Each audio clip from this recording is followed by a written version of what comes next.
मृग जमीन पर गिर पड़ा और गिरते ही बोला, हे लक्ष्मण, हे लक्ष्मण। अब वह मृग गिरते समय जब ऐसा बोला कि हे लखन, हे लखन, तो उसकी आवाज प्रभु श्री राम जी से मिलती हुई थी। राम दर्शन कर रहा था, आंखों से भगवान का स्वरूप देख रहा है, दर्शन कर रहा है, लेकिन अपनी वाणी से बोलता है, हे लक्ष्मण, हे लक्ष्मण। यह जानकी मैया आंगन में बैठी हुई थी। जब उन्होंने आवाज सुनी, हे लखन, हे लखन, तो जानकी जी एकदम से घबराई। उनको लगा भगवान राम बोल रहे हैं। एकदम से उठ करके लखन जी के पास आकर कहने लगी कि लखन भैया, लगता है आपके भ्राता, आपके भाई मुसीबत में है, आप जल्दी से जाइए, अपने भाई की मदद कीजिए। तो लखन जी को हंसी आ गई। लखन जी कहने लगे, मैया, भ्रकुटी विलास सृष्टि लय होई। जिसकी भ्रकुटी विलास से संसार का नाश हो सकता है, संसार का लय हो सकता है, ऐसे मेरे प्रभु कभी संकट में आ ही नहीं सकते। आप चिंता मत करो। तो यहां जानकी मैया थोड़े मर्म वचन लखन जी से बोल देती है। मर्म वचन सीता जब बोला, तो हरि प्रेरित लक्ष्मण मंडोला। जब कुछ मर्म वाक्य लखन जी को मां जानकी ने कहे, तो लखन जी महाराज की बुद्धि डावाडोल हो गई। मां जानकी कह रही है, मैं आपको आज्ञा देती हूं, आप यहां से जाइए। लखन जी महाराज रोने लगे। मेरे प्रभु ने कहा था कि मैं यहीं पर रहूं, आपका ध्यान रखूं, लेकिन आज मेरे प्रभु की आज्ञा का उल्लंघन हो रहा है। जानकी मैया को प्रणाम किया और एक लक्ष्मण रेखा उन्होंने खींच दी। कहा, मैया, इस रेखा को पार करके आप बाहर मत आना।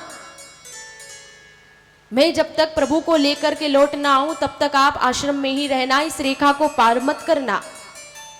मां को प्रणाम करके, भगवान सूर्य नारायण की वंदना करके, वन देवता वन देवियों सभी को प्रणाम करके लखन जी महाराज निकले हैं। जैसे ही लखन जी महाराज कुटिया से बाहर गए राम की मदद करने के लिए, तो उसी समय रावण का आगमन वहां हो गया। देखा, उसने कुटिया सुनी है, जानकी अकेली है, तो जति के भेष में, जोगी के भेष में आया, साधु का रूप बना करके भिक्षा मांगने के लिए आया। माता जानकी रावण के लिए भिक्षा लेकर के आई, क्योंकि वह साधु के रूप में आया है। रावण उस लखन रेखा को देख करके वहीं रुक गया, अंदर नहीं प्रवेश कर पाया।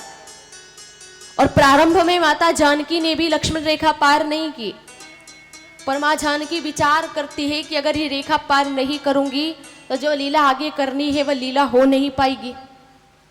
तो लक्ष्मण रेखा को पार करके माता जानकी भिक्षा लेकर के बाहर आई। जानकी जी जब निकट आई तो रावण थर-थर कांपने लगा। भय पैदा हुआ उसके मन में, क्योंकि जब व्यक्ति गलत रास्ते पर कदम रखता है, गलत काम करने जाता है, तो उसका बल, बुद्धि, तेज यह घटने लगता है। तो रावण भी अंदर से डर रहा है। भय पैदा हुआ जानकी जी को देख करके, जैसे तैसे वचन बोलने लगा।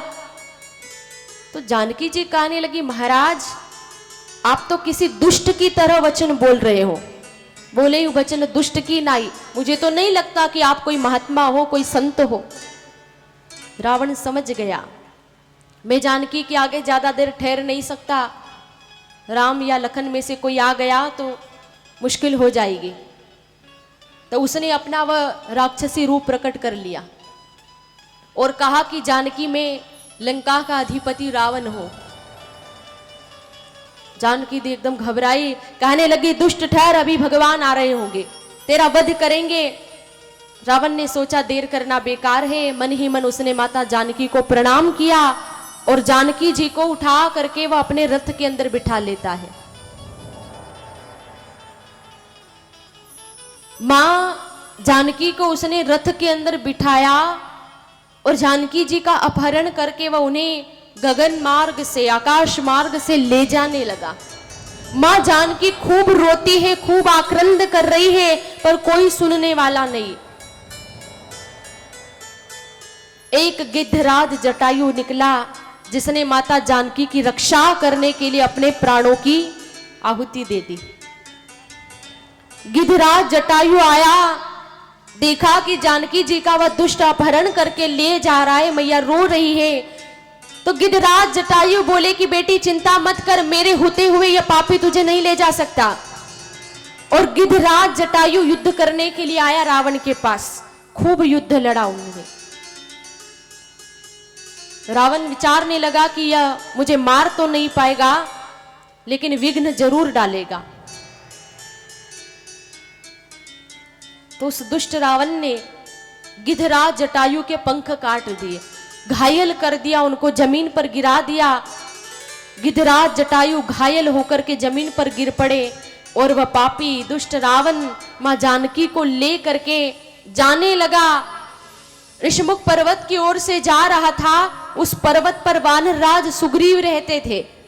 रीछ वानर वहां बैठे हुए थे, उनको देख करके माता जानकी ने कुछ वस्त्र आभूषण वहां गिरा दिए।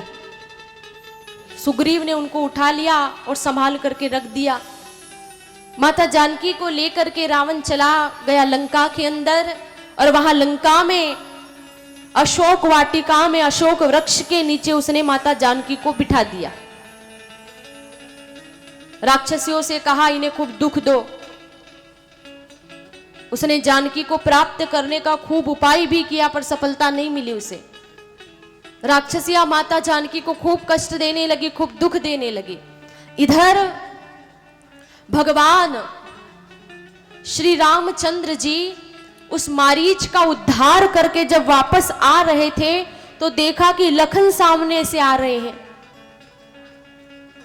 तो राम जी विचार करने लगे कि लखन ने अच्छा नहीं किया, मेरी आज्ञा का उल्लंघन करके जानकी को अकेली छोड़ करके ये यहां पर आ गए। जनक सुता परिहरे हूं अकेली, आयो तात वचन मम पेली। उन्होंने कहा कि हे लखन, तुमने ये क्या किया? तुम जानकी को अकेली छोड़ करके यहां चले आए। मेरा मन ऐसा कहता है कि शायद सीता पर्णकुटी में नहीं होगी। तो लखन जी ने सारी बात बता दी, जो घटना घटी वह सब बताया। दोनों भाई शीघ्रता से आते हैं कुटिया की ओर। पर्णकुटी में आकर के देखा जानकी है ही नहीं। आसपास खोज की, जानकी कहीं नहीं मिली। लखन जी महाराज रो रहे हैं, भगवान श्री राम सीते सीते पुकार रहे हैं, वन में खोज कर रहे हैं माता जानकी की, पर जानकी जी कहीं नहीं मिलती। आगे बढ़ रहे हैं जानकी जी की खोज में, सबसे पूछ रहे हैं। प्रभु श्री राम जी जब आगे बढ़े, मार्ग में गिद्धराज जटायु घायल अवस्था में मिले, और गिद्धराज जटायु ने सच्ची बात भगवान को बताई। प्रभु श्री राम ने गिद्धराज जटायु को उठाया, अपनी गोद में बिठाया, पूछा आपकी ऐसी दशा कैसे हुई? वे कहने लगे, नाथ दशानन यह गति कीनी, तही कल जनक सुता हरि लीन्ही। हे प्रभु, दशानन रावण ने मेरी ऐसी दशा की है, और उस पापी ने माता जानकी का हरण कर लिया। सारी बात बताई उन्होंने। रावण किस ओर गया है जानकी को लेकर के। कहा, प्रभु मैंने खूब प्रयास किया, लेकिन मैं जानकी जी की रक्षा नहीं कर पाया, मैं नहीं बचा पाया। और खूब रोते हैं गिद्धराज जटायु। भगवान ने कहा कि आपने मेरा कार्य करने के लिए रावण से युद्ध किया, मेरे लिए आप अपने प्राण छोड़ रहे हो, आप कहो तो मैं आपको अमर बना दूं। गिद्धराज जटायु कहने लगे, नहीं प्रभु, मेरी मृत्यु के समय मेरे सन्मुख आप उपस्थित है, अब जी करके क्या करूंगा? और भगवान ने उनको गोद में भी बिठाया है, पिता कह करके संबोधित किया। ये गिद्धराज जटायु कितने भाग्यशाली। महाराज दशरथ का जब मरण हुआ तो राम जी वहां उपस्थित नहीं थे। यहां गिद्धराज जटायु प्राण छोड़ रहे हैं, और स्वयं भगवान ने अपने हाथों से उनका अग्नि संस्कार किया है। कितने भाग्यशाली है जटायु। यह रोई भी भगवान, न रोए वन गमन में पिता की वेदनाओं पर, उठाकर निज गोद में गिद्ध को प्रभु आंसू बहाते हैं, न जाने कौन से गुण पे दया निधि रीझ जाते हैं। गिद्धराज जटायु धन्य है, प्रभु का नाम लेते हुए देह छोड़ दी उन्होंने। प्रभु ने उनको उत्तम सद्गति प्रदान की। भगवान वहां से आगे बढ़ रहे हैं खोज करते हुए। कंभंद दैत्य का प्रभु ने उद्धार किया, गंधर्व का रूप लेकर के आया। उसने अपने श्राप की बात बताई भगवान को, भगवान ने उसका भी कल्याण किया। प्रभु आगे बढ़ रहे हैं, शबरी मैया की कुटिया की ओर जाते हैं भगवान श्री राम। पंपा सरोवर की ओर मां शबरी का आश्रम है और शबरी मैया प्रभु राम की प्रतीक्षा कर रही है। कौन है शबरी?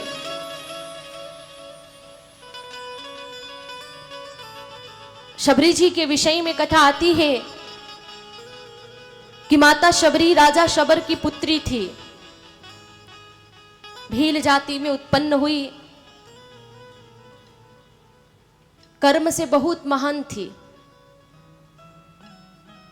जब शबरी जी के विवाह का दिन आया तो भोजन बनाने के लिए कई जीवों को लाया गया। जीवों की हत्या करनी थी तो शबरी जी उन मुक पशुओं को देखने लगी। उन जीवों को देख